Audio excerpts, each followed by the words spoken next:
హనుమంతుడు ఇప్పటికీ భూమి మీదే ఉన్నాడు. హిమాలయాల్లోని గంధమాదన పర్వతంలోని కదలీవనంలో ఇప్పటికీ శ్రీరామ జపం చేసుకుంటూ ఉంటాడు. అందుకే మనకి ఏ కష్టం వచ్చినా, ఏ కోరిక తీరాలన్నా ఇలా పిలవగానే అలా పలుకుతాడు. అలాంటి హనుమంతుణ్ణి మనం ప్రార్థించడానికి తులసీదాస్ గారు మనకిచ్చిన వరం హనుమాన్ చాలీసా. హనుమాన్ చాలీసాలోని 40 వర్సుల మీనింగ్ ని ఒకదాని తర్వాత ఒకటి నేర్చుకునే ప్రయత్నం చేద్దాం. ఫస్ట్ వర్సులో ఫస్ట్ లైన్, జయ హనుమాన్ జ్ఞాన గుణ సాగర. సముద్రమంత జ్ఞానం, మంచి గుణాలు కలిగిన హనుమంతుడికి నమస్కరిస్తున్నా. ఇదేదో శ్లోకం కాబట్టి సింపుల్ గా రాసేసిన పదాలు కాదు ఇవి. నిజంగానే హనుమంతుడికి సముద్రం కంటే ఎక్కువ జ్ఞానం ఉంది. ఫస్ట్ టైం రాముడు హనుమంతుడిని చూసినప్పుడు కూడా అదే ఫీల్ అవుతాడు. హనుమంతుడు మాట్లాడిన ప్రతి మాట ఎంతో స్పష్టంగా అవతలి వాళ్ళు మళ్ళీ తిరిగి క్వశ్చన్ అడగాల్సిన అవసరం లేనంత క్లారిటీతో మాట్లాడట. నెక్స్ట్ లైన్, జయ కపీస తిహులోక ఉజాగర. అంటే ముల్లోకాలలో ప్రసిద్ధమైన వానర జాతి యొక్క అధిపతి లేదా వానర జాతి యొక్క ప్రభువు. యాక్చువల్ గా మీరు రామాయణం చూస్తే వానర జాతికి ప్రభువు కింద సుగ్రీవుడు లేదా వాలి ఉంటారు. కానీ ఇక్కడ హనుమంతుణ్ణి లార్డ్ ఆఫ్ వానరాస్ అని ఎందుకు మెన్షన్ చేశారు అంటే, అలాంటి సుగ్రీవుణ్ణి సైతం గైడ్ చేయగలిగిన తెలివితేటలు మనం పై వెర్స్ లో చెప్పుకున్నట్టు అలాంటి జ్ఞానం, అంత గుణాలు ఉన్నాయి కాబట్టి హనుమంతుడు కపీస అంటే లార్డ్ ఆఫ్ వానరాస్ అయ్యాడు. హనుమాన్ చాలీసాలోని 2వ భాగం, రామదూత అతులిత బలధామ అంజని పుత్ర పవనసుత నామ. రామదూత అంటే రాముని మెసెంజర్. రాముడు గురించిన సమాచారాన్ని సముద్రాన్ని దాటి మరీ సీతాదేవి వరకు తీసుకువెళ్ళాడు కాబట్టి హనుమంతుణ్ణి రామదూత అంటాం. ఇక అతులిత బలధామ అంటే అనిర్వచనీయమైన బలం కలవాడు అని. ఎందుకు అనిర్వచనీయం అంటే, ఎవరైనా బలంగా ఉంటే హనుమంతుడంత బలం అంటాం. ఇక హనుమంతుడినే పోల్చడానికి లోకంలో ఇంకెవరు లేరు. హనుమంతుడి బలంతో పోల్చగలిగిన వస్తువు గాని మనిషి గాని వేరొకరు సృష్టిలో లేరు. అందుకని అతులిత బలధామ అని కీర్తించారు. అంజని పుత్ర పవనసుత నామ, అంజనీదేవి యొక్క పుత్రుడు.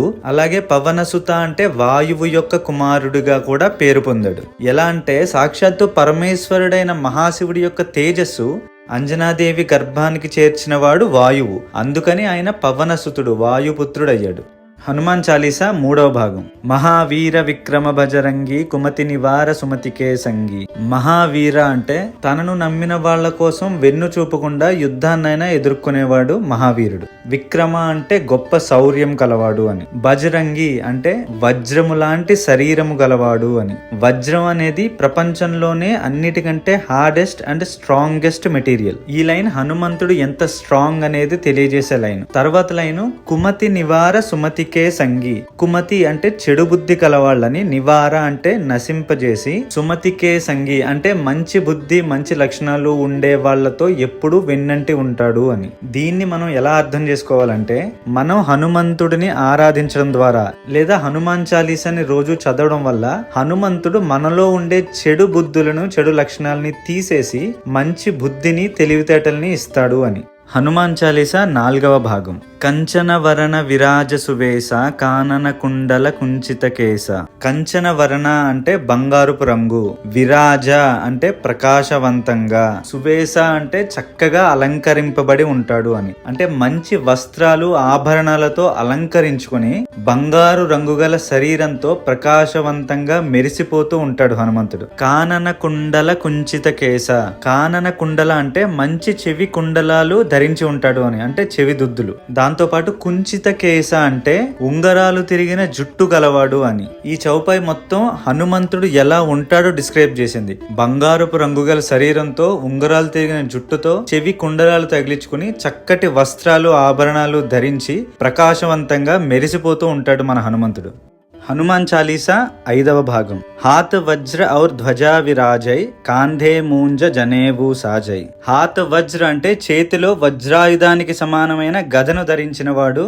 ఔర్ ధ్వజా విరాజై, హనుమంతుడు ఆ గదతో పాటు ఒక విజయ ధ్వజాన్ని పట్టుకుని నిలబడి ఉంటాడు. కాంధే మూంజ జనేవు సాజయ్ అంటే భుజాల మీదుగా పవిత్రమైన జంధ్యాన్ని, అంటే యజ్ఞోపవీతంతో అలంకరింపబడి ఉంటాడు అని. మొత్తంగా చూసుకుంటే యజ్ఞోపవీతాన్ని ధరించి ఒక చేత్తో వజ్రాయుధం లాంటి గదను, మరో చేత్తో విజయ ధ్వజాన్ని పట్టుకుని అత్యంత తేజస్సుతో ఆయన ఆశ్రయించిన వాళ్ళకి విజయాన్ని అందించడానికి సిద్ధంగా ఉంటాడు.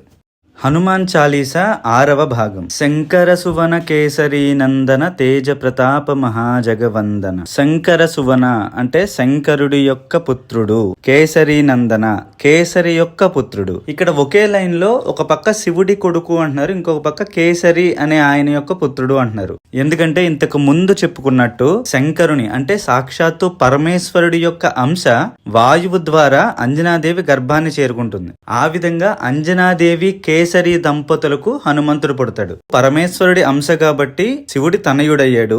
అంజనాదేవి కేసరి దంపతుల యొక్క కొడుకు కాబట్టి కేసరి నందనుడయ్యాడు. ఇందులో ఇంకో ముఖ్యమైన విషయం, కొంతమంది గురువులు ఈ శంకర సువన అనే పదాన్ని అది శంకర సువన కాదు శంకర స్వయం అని సంబోధించారు. అంటే వాళ్ళ ఇంటర్ప్రిటేషన్ ప్రకారం హనుమంతుడు అంటే శంకరుని యొక్క పుత్రుడు కాదు, సాక్షాత్తు ఆ పరమేశ్వరుడే అని. అప్పుడు దాని అర్థం ఏమవుతుందంటే శంకర స్వయం కేసరి నందన అంటే సాక్షాత్తు పరమేశ్వరుడే కేసరి యొక్క కొడుకుగా పుట్టాడు అని. తరువాత లైను తేజ ప్రతాప మహాజగవందన అంటే అలాంటి కారణ జన్ముడైన హనుమంతుడి యొక్క తేజస్సు పరాక్రమాలు చూసిన లోకాలన్నీ కూడా ఆయనకి నమస్కరించాయి అని. హనుమాన్ చాలీసా 7వ భాగం. విద్యావాన గుణీయతి చాతుర రామకాజు కరువేకో ఆతుర. విద్యావాన్ అంటే బాగా చదువుకున్నవాడు. హనుమంతుడు వేదాలు చదువుకున్నాడు, నవవ్యాకరణ పండితుడు. గుణి అంటే మంచి గుణములు కలవాడు. అతి చాతుర అంటే అత్యంత తెలివితేటలు బుద్ధి కలవాడు. తర్వాత లైను రామకాజు కరివేకో ఆతుర. రామకాజ్ అంటే రాముడి యొక్క కార్యము, కరివేకో చేయడానికి, ఆతుర అంటే ఆతృత అంటే ఈగర్గా ఉంటాడు ఎప్పుడు అని రామకార్యం చేయడానికి. మొత్తం అర్థం చూసుకుంటే విద్యావంతుడు, ఎంతో జ్ఞానం కలవాడు, మంచి గుణములు ఉన్నవాడు, అత్యంత బుద్ధి చాతుర్యం తెలివి ఉన్న హనుమంతుడు ఎప్పుడు రామకార్యం చేయడానికై ఈగర్గా ఉంటాడు. ఎందుకు రామకార్యం చేయడానికే ఈగర్గా ఉంటాడు అంటే, ఒకటి హనుమంతుడి జన్మ కారణమే శ్రీరాముడికి సాయపడడం. ఇక్కడ శ్రీరాముడికి సాయపడడం అంటే ధర్మానికి సాయపడడం. ఎందుకంటే రామో విగ్రహవాన్ ధర్మః. హనుమాన్ చాలీసాలోని 8వ భాగం. ప్రభు చరిత్ర సునివేకో రసియా రామ లఖన సీతామన బసియా. ప్రభు చరిత్ర సునివేకో రసియా అంటే ప్రభు అంటే శ్రీరాముడి చరిత్ర సునివేకో రసియా అంటే వినడంలో తన్మయత్వాన్ని పొందుతట హనుమంతుడు. అందుకే హనుమంతుడు గురించి వాల్మీకి మహర్షి రామాయణంలో ఇలా చెప్తారు, యత్ర యత్ర రఘునాథ కీర్తనం తత్ర తత్ర కృతమస్తకాంజలిం బాష్పవారి పరిపూర్ణ లోచనం మారుతిం నమత రాక్షసాంతకం. అంటే ఎక్కడెక్కడ శ్రీరాముడి చరిత్రని గానం చేస్తున్నారో మాట్లాడుతున్నారో అక్కడక్కడ హనుమంతుడు వచ్చి కృతమస్తకాంజలిం అంటే చేతులు జోడించి ఆనంద బాష్పాలు కారుస్తూ అక్కడే కూర్చుని ఉంటాడట. ఎందుకు అనేది తర్వాత లైన్ లోనే ఉంది. రామ లఖన సీతామన బసియ అంటే సీతారామ లక్ష్మణులు ఎప్పుడూ హనుమంతుడి హృదయంలోనే ఉంటారు. మరి అలాంటి శ్రీరామచంద్రుణ్ణి మనం కీర్తన చేస్తూ ఉంటే హనుమంతుడే వస్తాడు. ఎందుకంటే హనుమంతుడు వస్తే ఆయన హృదయంలో ఉన్న సీతారామ లక్ష్మణులు కూడా వచ్చినట్టే. హనుమాన్ చాలీసాలోని 9వ భాగం. సూక్ష్మ రూపధరి సియహిది కావా వికట రూపధరి లంకజరావా. సూక్ష్మ రూపధరి సియహిది కావా అంటే అత్యంత చిన్న రూపంలో సీతాదేవికి కనిపించాడు అని. వికట రూపధరి లంకజరావా అంటే అత్యంత భయంకరమైన రూపంతో లంకా నగరాన్ని కాల్చివేశాడు అని. ఇక్కడ సూక్ష్మ రూపం అంటే ఫిజికల్ గా చూసుకుంటే హనుమంతుడు చిన్న రూపం తీసుకుని సీతాదేవి కనిపించాడు అని. ఇంకొక రకమైన అర్థం ఏంటంటే సీతాదేవి దగ్గర తనను తాను బాగా తగ్గించుకుని అత్యంత వినయంతో ఆవిడికి కనిపించాడు అని. అలాంటి సీతమ్మను బంధించిన లంకా నగరం మీద అంతే కోపంతో భయంకరమైన రూపాన్ని ధరించి లంకా నగరం మొత్తాన్ని దహించి వేశాడు అని. నిజంగా ఎక్కడ తగ్గాలో ఎక్కడ నగ్గాలో తెలిసినవాడు హనుమంతుడు. హనుమాన్ చాలీసాలోని 10వ భాగం. భీమరూపధరి అసుర సంహారే రామచంద్రకే కాజు సంవారే. భీమరూపధరి అంటే పెద్ద రూపాన్ని పొందాడు అని. భీమ అనే పదానికి తెలుగులో అర్థం ఏంటంటే పెద్ద లేదా భారీ. అలా పెద్ద రూపాన్ని ధరించి అసుర సంవారే అంటే రాక్షసులని సంహరించాడు అని. మనం ఇంతకు ముందు శ్లోకంలో చెప్పుకున్నట్టు సీతమ్మ వారి దగ్గర సూక్ష్మ రూపంలో, లంకా దహనం చేసేటప్పుడు వికట రూపం అంటే భయంకర రూపంలో, ఇప్పుడు రాక్షసులను సంహరించేటప్పుడు భీమ రూపం అంటే పెద్ద రూపాన్ని ధరించేట హనుమంతుడు. అలా సందర్భానుగుణంగా పరిస్థితులను బట్టి తనను తాను తగ్గించుకుంటూ పెంచుకుంటూ రామచంద్రకే కాజు సంవారే అంటే రామచంద్రుడి యొక్క కార్యాన్ని నెరవేరుస్తూ ఉంటాడు అని. అలాంటి హనుమంతుడిని మనం నమ్ముకుంటే ఏదో ఒక రూపంలో వచ్చి మనకి సహాయపడతాడు. హనుమాన్ చాలీసా 11, 12 భాగాలు. లాయ సంజీవన లఖన జియాయే శ్రీ రఘువీర హరశివుర లాయే. లాయ సంజీవన లఖన జియాయే అంటే సంజీవనిని తెచ్చి లక్ష్మణుడిని బ్రతికించాడు అని. అసలు అన్నదమ్ములు అనగానే మనకి డిఫాల్ట్ గా గుర్తొచ్చేది రామ లక్ష్మణులు. రాముడికి ప్రతి క్షణం ప్రతి విషయంలో తోడుండే లక్ష్మణుడు పడిపోవడం అంటే అది రాముడికి తీరని లోటు. అలాంటి భయంకరమైన దుఃఖం రాముడికి రాకుండా హనుమంతుడు సంజీవని తెచ్చి లక్ష్మణుడిని బ్రతికించాడు. తర్వాత లైను శ్రీ రఘువీర హర్షవుర లాయే. రఘువీర అంటే శ్రీరాముడు, హర్షవుర లాయే అంటే చాలా ఆనందించాడు అని. ఆనందించి ఊరుకోలేదు. తర్వాత వెర్సు రఘుపతి కీన్హి బహుత బడాయి అంటే శ్రీరాముడు ఆనందంతో హనుమంతుణ్ణి మెచ్చుకున్నాడు. ఏమని మెచ్చుకున్నాడంటే తుమ మమ ప్రియ భరత సమభాయి అని. అంటే నువ్వు ఈ రోజు నుంచి నాకు జస్ట్ స్నేహితుడు కాదు, నువ్వు నా తమ్ముడైన భరతుళ్లాగే నాకెంతో ఇష్టమైన వాడివి అంటే సాక్షాత్తు శ్రీరామచంద్రుడే హనుమంతుడికి సోదర స్థానాన్ని ఇచ్చాడు. హనుమాన్ చాలీసాలోని 13వ భాగం. సహస వదన తుమ్హరో యసగావై అసకహి శ్రీపతి కంఠలగావై. ఇక్కడ సహస వదన తుమ్హరో యసగావై అంటే సహస వదన అంటే 1000 విధములుగా, తుమ్హరో యసగావై అంటే నిన్ను కీర్తించాడు. అంటే ఇంతకు ముందు శ్లోకంలో చెప్పుకున్నట్టు తన ప్రాణ సోదరుడైన లక్ష్మణుణ్ణి బ్రతికించినందుకు హనుమంతుణ్ణి శ్రీరాముడు అనేక విధములుగా కీర్తించాడట. తరువాత లైను అసకహి శ్రీపతి కంఠలగావై అంటే పట్టరాని ఆనందంతో శ్రీపతి అంటే శ్రీ మహాలక్ష్మీదేవి యొక్క పతి అంటే సీతాపతి శ్రీరాముడు. కంఠలగావై అంటే కౌగిలించుకున్నట్ట. నిజంగా రామాయణంలో ఇదొక ఐకానిక్ మూమెంట్. అలా రాముడు హనుమంతుడు కౌగిలించుకున్న ఫోటో చూడ్డానికి కూడా 2 కళ్ళు సరిపోవు. చివరిగా ఒక మాట, సనాతన ధర్మం గురించి ఏ రీల్ పెట్టినా కింద ధర్మానికి వ్యతిరేకంగా మాట్లాడే వాళ్ళ కామెంట్లు ఎక్కువైపోతున్నాయి. నా రిక్వెస్ట్ ఒకటే, ఈ రీల్ చూసిన ప్రతి ఒక్కరూ జై శ్రీరామ్ అనో జై హనుమాన్ అనో ఏదో ఒక కామెంట్ పెట్టండి. ఒక్క మాటలో చెప్పాలంటే జై శ్రీరామ్ స్లోగన్స్ తో కామెంట్ బాక్స్ నిండిపోతే ఆ నెగిటివ్ కామెంట్ పెట్టిన వాడికి కూడా వాడి కామెంట్ కనబడకూడదు. హనుమాన్ చాలీసాలోని 14, 15వ భాగాలు. సనకాదిక బ్రహ్మాది మునీస నారద సారద సహిత అహీస. సనకాది మహర్షులు, బ్రహ్మాది దేవతలు, మునులు, నారదుడు, విశారదులు అంటే గొప్పగా చదువుకున్న వాళ్ళు, ఆదిశేషుడు. తర్వాత లైను యమ కుబేర దిగ్గపాల జహాతే. యముడు కుబేరుడు లాంటి దిక్పాలకులు సైతం. తర్వాత లైను కవి కోవిద కహి సకే కహాతే. మహాకవులు పండితులు అయినా సరే నీ గురించి ఏమని కీర్తించగలరు అంటే టోటల్ గా అర్థం ఏంటంటే సనకాది మహర్షులు, బ్రహ్మాది దేవతలు, నారదుడు, విద్యా విశారదులు, ఆదిశేషుడు, యమ కుబేరాది దిక్పాలకులు, కవులు, కోవిదులు, పండితులు ఎలాంటి వారైనా సరే నీ కీర్తిని ఏమని చెప్పగలరు? ఎవరైనా వర్ణించడానికి సాధ్యమైందా నీ కీర్తి? ఎందుకు వర్ణించలేరు అంటే ఇప్పుడు ఎవరైనా అందమైన మొహం ఉంటే చంద్రుడి లాంటి మొహం అంటారు. ఆ చంద్రుడి కన్నా అందంగా ఉంటే ఇంకేమని పోలుస్తారు? అలాగా హనుమంతుడి పరాక్రమం గాని ఆయన కీర్తిని గాని పొగడ్డానికి పోల్చడానికి వేరొకరు సృష్టిలో లేరు. అంతటి మహానుభావుడు హనుమంతుడు. అండ్ ఫైనల్ గా ప్రతి తెలుగు వాడికి మన సనాతన ధర్మంలో ఉన్న శ్లోకాల యొక్క అర్థాలు అందరికీ చేరేలా కామెంట్లు షేర్లు చేయండి. జై శ్రీరామ్, జై హనుమాన్. తుమ ఉపకార సుగ్రీవహి కీన్హ రామమిలాయ రాజపద దీన్హ. సుగ్రీవుడికి హనుమంతుడు చేసిన ఉపకారం ఏంటంటే సుగ్రీవుణ్ణి శ్రీరాముడితో కలపడం. అలా కలపడం వల్లనే సుగ్రీవుడు రాజు అయ్యాడు. తరువాత శ్లోకం తుమ్హరో మంత్ర విభీషణమాన లంకేశ్వర భయ సబ్ జగజాన. తుమ్హరో మంత్ర అంటే నీ మాట లేదా నీ ఆలోచన వినడం ద్వారా ఎవరు? సుగ్రీవుడు. లంకేశ్వర భయే సబ్ జగుజాన.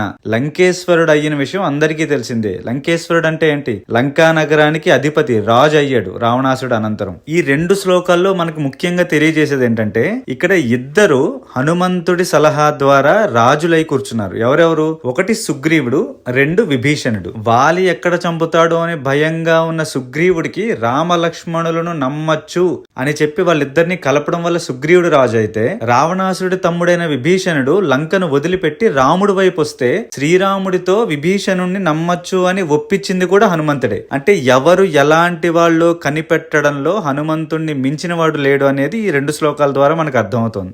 హనుమాన్ చాలీసాలోని 18-19 శ్లోకాలు. యుగ సహస్ర యోజన పరభాను లీల్యోతాహి మధుర ఫలజాను. యుగ సహస్ర యోజన, యుగ అంటే 12,000 సంవత్సరాలు, సహస్ర అంటే 1000, యోజనం అంటే 8. 12,000 ఇంటూ 1000 ఇంటూ 8 అంటే అప్రాక్సిమేట్ గా 96 మిలియన్ మైల్స్. తులసీదాస్ గారు హనుమాన్ చాలీసాని ఒక 500 ఏళ్ల క్రితం రాశారు. అయినా కూడా ప్రజెంట్ నాసా లెక్కల ప్రకారం భూమి సూర్యుడి మధ్య దూరం ఎంత ఉందో ఆల్మోస్ట్ అంత అక్యురేట్ గా చెప్పారు. ఇది చాలా మందికి తెలిసిన విషయం కూడా. తర్వాత లైన్ లీల్యోతాహి మధుర ఫలజాను. అంత దూరంలో ఉన్న సూర్యుణ్ణి పండు అనుకుని ఆయన వరకు వెళ్ళట. తర్వాత శ్లోకం ప్రభు ముద్రిక మేలిముఖ మాహి. ప్రభు అంటే శ్రీరాముడు, ముద్రిక అంటే ఉంగరం, మేలిముఖ మాహి అంటే నోట కరిచి పట్టుకుని, అంటే శ్రీరాముడి ఉంగరాన్ని నోటితో పట్టుకుని జలధిలాంఘిగయే అచరజ నాహి. జలధిలాంఘిగయే అంటే సముద్రాన్ని దాటి వెళ్ళాడంటే అచరజ నాహి, ఆశ్చర్యం ఏమీ లేదు. అంటే ఈ 2 శ్లోకాలు ఏం చెప్తున్నాయంటే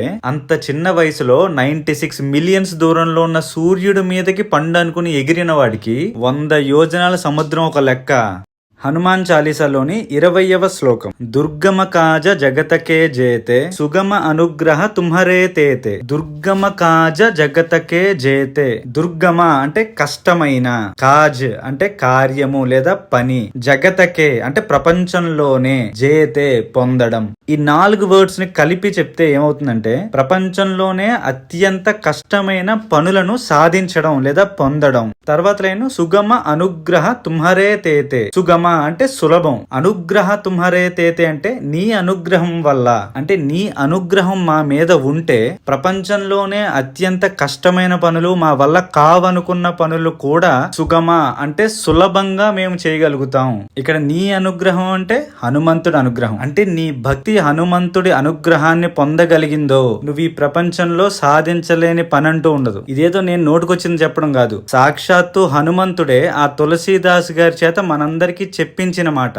హనుమాన్ చాలీసా 21-22 శ్లోకాలు. రామదువారే తుమరఖవారే హోతన ఆజ్ఞ బినుపైఠారే. శ్రీరాముడి ద్వారం దగ్గరే హనుమంతుడు ఉంటాట ఎప్పుడు. ఆ హనుమంతుడి ఆజ్ఞ ఉంటేనే మనం శ్రీరాముడిని చేరుకోగలం. అంటే హనుమంతుడి అనుగ్రహం పొందితే శ్రీరాముడి అనుగ్రహం పొందినట్లే. తర్వాత శ్లోకం సబసుక లహై తుమ్హారీ శరణ తుమరక్షక కా హూకో డరణ. సబసుక లహై తుమ్హారీ శరణ అంటే నీ శరణు కోరిన వాళ్ళు, నీ సన్నిధిలో ఉన్న వాళ్ళు ఎప్పుడూ సుఖంగా ఉంటారు. తుమరక్షక కాహూకో డరణ, అలాంటి నువ్వే మాకు రక్షణగా ఉండగా మాకు భయం ఎందుకు? నిజమే కదా, అన్ని భయాలకు భయాన్ని పుట్టించగలిగే హనుమంతుడు రక్షణ మన మీద ఉండగా మనం దేనికి భయపడాలి? నిజంగా అంత భయానకమైన సిచ్యువేషన్ లో మనం ఉంటే జై హనుమాన్ అనే ఒక్క నామస్మరణ దాన్ని దూరం చేయదా? హనుమాన్ చాలీసా 23-24 శ్లోకాలు. ఆపన తేజ సంహారో ఆపై తీనో లోక హాంకతే కాంపై. ఆపన తేజ సంహారో ఆపై అంటే నీ తేజస్సును లేదా నీ శక్తిని కేవలం నువ్వు మాత్రమే ఆపగలవు. అంటే హనుమంతుడి శక్తిని కేవలం హనుమంతుడు మాత్రమే కంట్రోల్ చేయగలడు. వేరే ఎవరు హనుమంతుడిని నిర్జించడం గాని ఆయన్ని ఎదుర్కొనడం గాని సాధ్యం కాదు. తీనోలోక హాంకతే కాంపై అంటే హనుమంతుడు చేసే శబ్దం లేదా గర్జనకు 3 లోకాలు కంపిస్తాయట. అంత భయంకరమైన బలవంతుడు హనుమంతుడు. తర్వాత శ్లోకం భూత పిశాచ నికట నహి ఆవై మహావీర జబ నామసునావై. భూత పిశాచాల్లాంటి నెగిటివ్ శక్తులు ఎంత ప్రమాదకరమైన దుష్ట శక్తులైనా సరే మన దగ్గరకు రాలేవు. ఎప్పుడు మహావీర జబ నామసునావై, మహావీరుడైన హనుమంతుడి పేరును మనం ఎప్పుడు స్మరిస్తూ ఉంటే ఆ నామానికి ఉన్న శక్తి వల్ల అది వినిన ఏ దుష్ట శక్తి కూడా మన జోలికి రాలేదు అని. నాసై రోగ హరై సబ పీర జపత నిరంతర హనుమత వీర.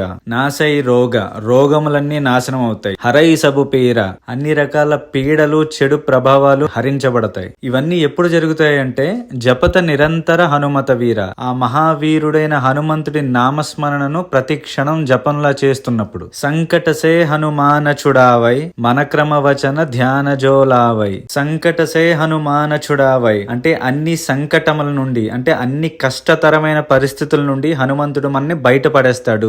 ఎప్పుడు మన క్రమవచన ధ్యాన జోలావై, మనం ఎప్పుడైతే హనుమంతుడిని మనసా వాచ కర్మణ భక్తితో ధ్యానిస్తామో అప్పుడు నువ్వు ఎంత పెద్ద కష్టంలో ఉన్నా నిన్ను ఆదుకోవడానికి ఎప్పుడు హనుమంతుడు ఉంటాడు.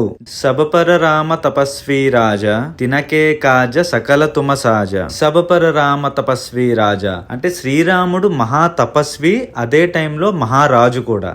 ఎలాంటి కష్టం కష్టాలనైనా ఎవరి కోరికలనైనా తీర్చగలిగిన వాడు శ్రీరామచంద్రుడు. తినకే కాజ సకల తుమ సాజ. అలాంటి శ్రీరామచంద్రుడికి కావలసిన పనులు కూడా చేయగలిగిన వాడు హనుమంతుడు. అంటే లోకంలో అందరి కోరికలు తీర్చగలిగిన వాడు భగవంతుడైన శ్రీరామచంద్రుడైతే, అలాంటి శ్రీరామచంద్రుడికి భక్తుడిగా ఉంటూ ఆ శ్రీరామచంద్రుడికే సాయం చేయగలిగిన వాడు హనుమంతుడు.